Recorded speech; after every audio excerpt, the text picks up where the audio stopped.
Being a first-generation professional who coaches other first-gen professionals, I regularly encounter clients at all levels of their career who struggle with imposter syndrome. We're all too familiar with the anxiety and self-doubt that can override our confidence and sometimes become overwhelming. But because the intensity of that experience is largely internal, what we often fail to register is how it might be manifesting externally. So let's talk about the performance roller coaster. I'm Mariana, a first-generation professional and certified leadership coach, helping other first-gen pros and 21st century leaders navigate complex career environments. For full disclosure, this is a topic that I relate to personally. Imposter syndrome permeated much of my career, as it has for many of my clients, from managers to vice presidents, first-gen and non-first-gen. The insidious thing about imposter syndrome is that the fear of being found out as less competent or qualified or intelligent can become a self-fulfilling prophecy that undermines your confidence and competence in the eyes of others, especially those who could be most instrumental toward helping you move your career forward. Because this fear is so profound, it has a tendency to hijack our self-awareness. This can result in what's known as the performance roller coaster. One week you feel like a rock star, slaying the game in your role, and the next week you feel off, missing your marks and making basic errors. Many first-generation professionals speak of this feeling being compounded by the pressure we put on ourselves to be perceived as having it all together, which is ironic given that this anxiety is driven by our desire to be good at our job. This all contributes to setting off a powerful emotional pendulum that swings between exhilarated enthusiasm and desperate overwhelm. Now, maybe you're thinking, well, I actually feel like I perform at my best when I'm under pressure.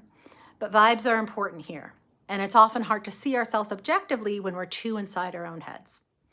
A big blind spot is how our fluctuating energy reads in the room.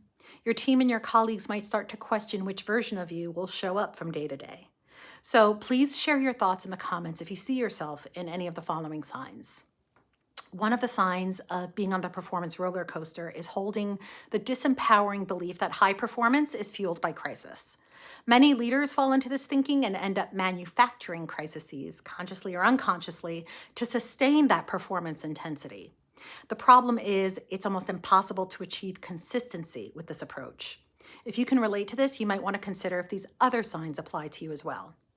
If you've noticed that your self-worth is dependent on feedback from others about your most recent efforts, you are likely assigning too much weight to external validation. This reinforces the momentum of that emotional pendulum and depletes your energy. If you observe yourself falling into black and white thinking when you reflect on your successes and failures, you're further amplifying your emotional intensity. Judging your wins and misses as either I'm amazing or I'm a failure at everything leaves very little room for the nuances of truth and objectivity that nurture growth. And all of these signs typically feed into an inability to recognize how the ups and downs of your performance may be indicative of a bigger pattern rather than isolated incidents. So what can be done about this? If you think you're currently on the performance roller coaster, the most important thing you can do is to start being intentional about noticing your own performance patterns. Document your highs and lows and make note of the people or situations that seem to affect swings in your performance. Reflect on how these factors are impacting you as a person as well as your professional output.